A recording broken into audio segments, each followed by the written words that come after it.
Layar sistem hologram di hadapan Kang San menampilkan rincian ujian dan penderitaan kedua yang membuatnya serasa disambar petir. Donasikan 150 juta won kepada nenek Kim Chon-sik, yang tidak bisa menjalani operasi karena kekurangan uang. Sebagai imbalannya, ia dijanjikan hadiah berupa tambahan status, Agility, Divinity 2, dan mendapatkan satu kemampuan bintang 1. Dengan tangan gemetar, Kang San mengeluarkan ponselnya dan mengecek saldo rekening banknya. Angka yang tertera di sana adalah 168 juta won. Ia menundukkan kepalanya, meremas ponselnya dengan frustrasi yang mendalam. Erangnya pedih. Itu adalah seluruh harta kekayaan yang ia miliki di dunia ini. Uang itu tidak jatuh dari langit. Sejak kecil, ia bekerja serabutan melakukan pekerjaan apapun dan hidup dengan sangat hemat demi mengumpulkan keping demi keping won tersebut. Dalam keputusasaannya menatap layar ponsel, suara dan peringatan Dewi Azmun kembali terngiang di telinganya.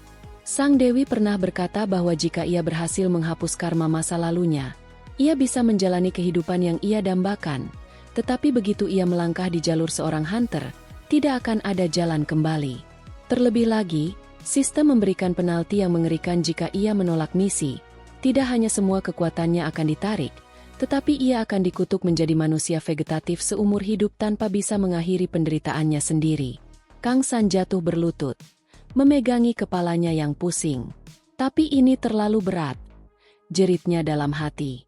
Namun, ia segera menyadari bahwa sejak ia menerima peran ini, ia tak lagi memiliki pilihan. Jika ia menyerah sekarang, ia juga akan kehilangan kesempatan untuk mengikuti ujian-ujian berikutnya dan tak akan pernah bisa mengubah nasibnya sebagai tanker, peringkat F yang selalu menjadi umpan mati. Ia memikirkan para hunter tingkat atas yang kekuatan tempurnya menjamin kekayaan luar biasa.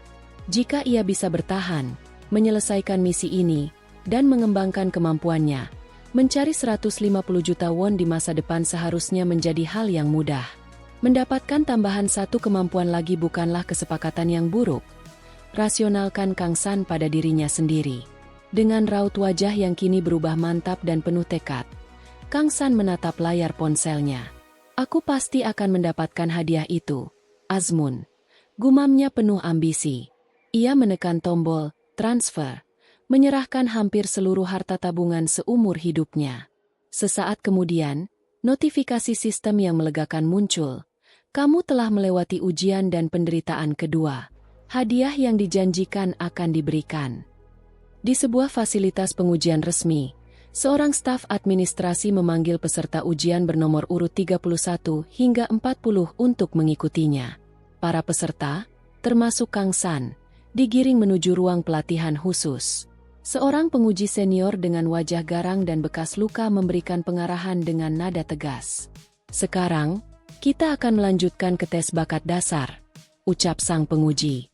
Ujian ini dilakukan di dalam ruang pelatihan virtual reality pribadi.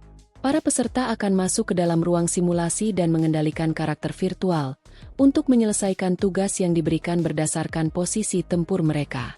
Penguji itu memberikan peringatan keras. Komplain mengenai karakter kalian tidak akan diterima. Ia menjelaskan bahwa sistem telah mengatur karakter sedemikian rupa sehingga jika peserta memang memiliki kemampuan yang pantas untuk peringkat mereka, misi pasti bisa diselesaikan. Jika kalian gagal, itu bukan karena karakter kalian yang lemah, tapi karena kalian tidak memenuhi syarat. Pikirkanlah seperti itu.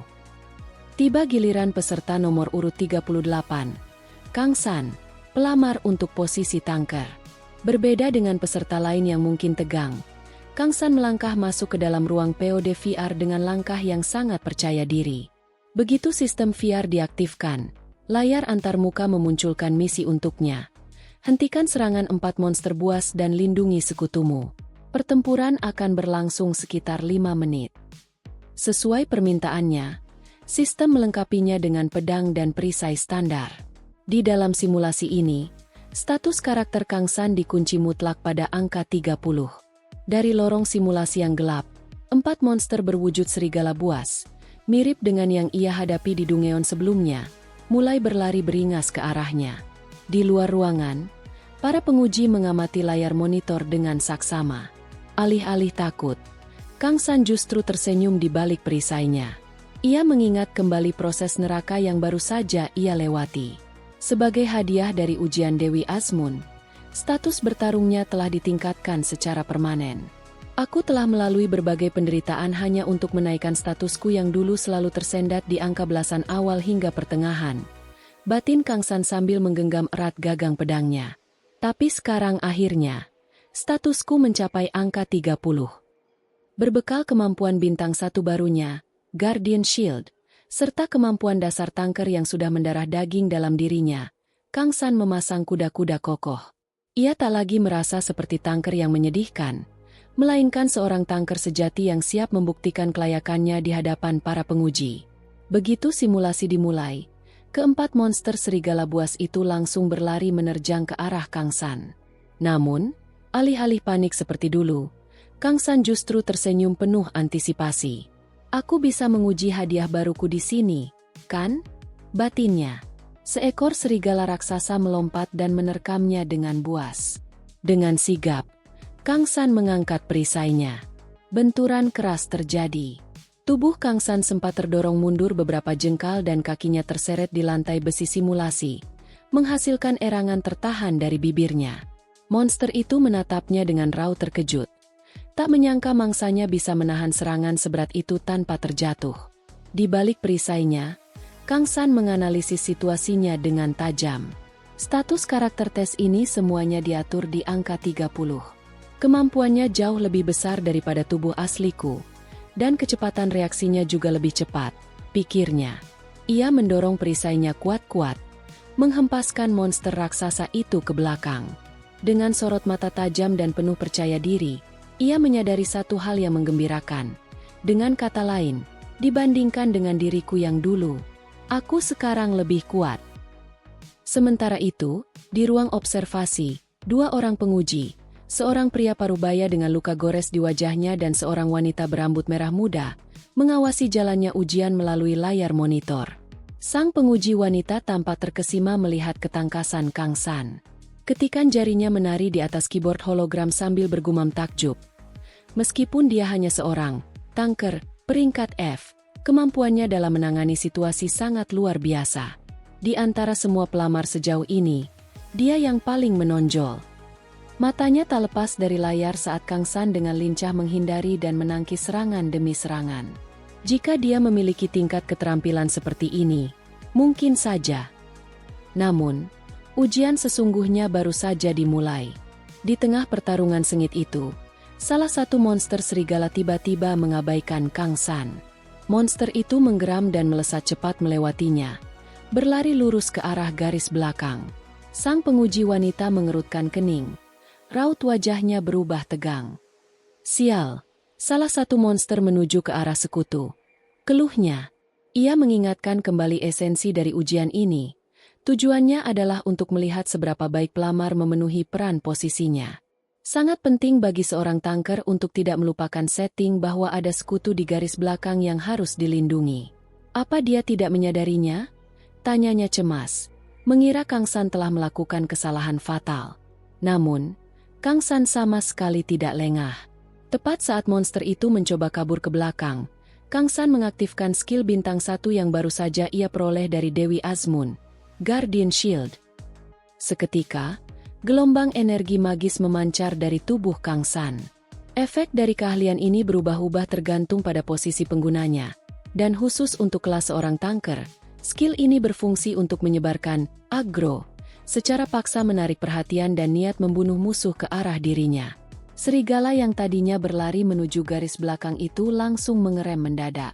Ia berbalik arah dengan geraman marah dan kembali menyerang Kang San. Dengan ketenangan yang luar biasa, Kang San menyambut monster itu dan menebaskan pedangnya dengan telak.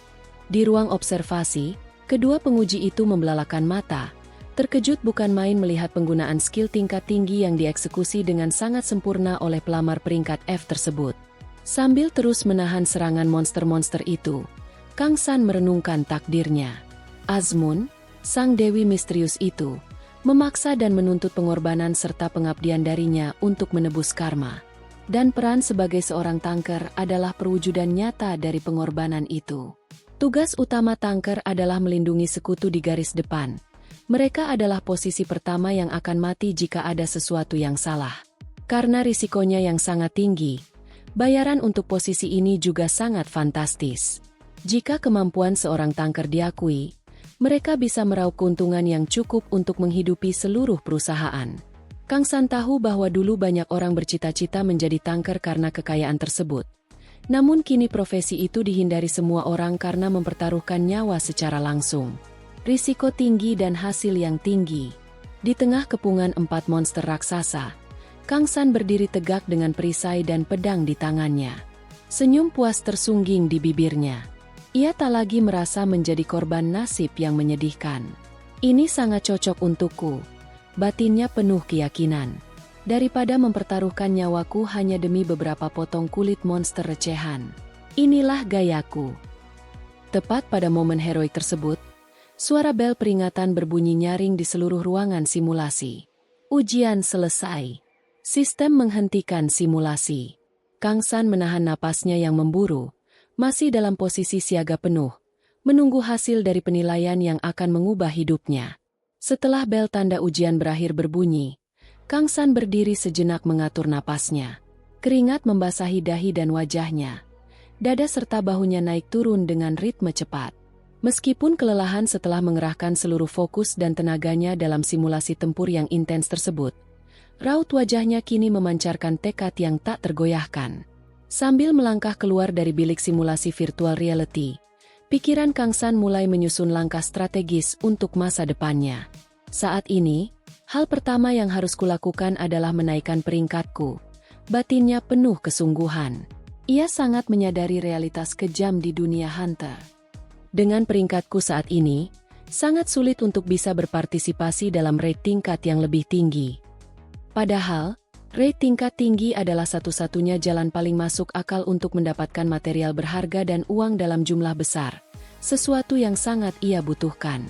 Langkah kakinya yang mantap beradu dengan lantai lorong fasilitas. Demi pertumbuhanku setidaknya, aku harus segera menyingkirkan label sebagai tanker peringkat F ini. Tekadnya dalam hati.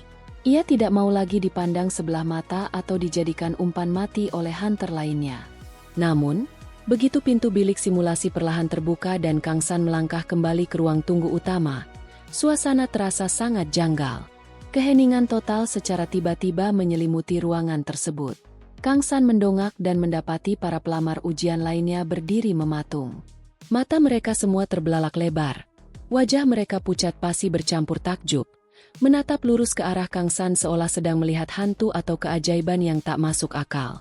Mendapat tatapan syok yang begitu intens dari puluhan pasang mata, Kang San menoleh sedikit dengan raut wajah kebingungan. Tanyanya dalam hati. Sama sekali tidak mengerti mengapa suasana menjadi begitu hening. Ia tidak menyadari apa yang membuat mereka semua membeku kehabisan kata-kata. Tepat di belakang punggungnya, di atas pintu bilik simulasi yang baru saja ia selesaikan, sebuah layar panel hologram raksasa memancarkan cahaya biru terang, mengumumkan hasil akhir dari tes bakat dasarnya kepada seluruh ruangan. S sempurna. Sebuah pencapaian mutlak dan tak tertandingi yang mematahkan segala stigma tentang seorang tanker peringkat F.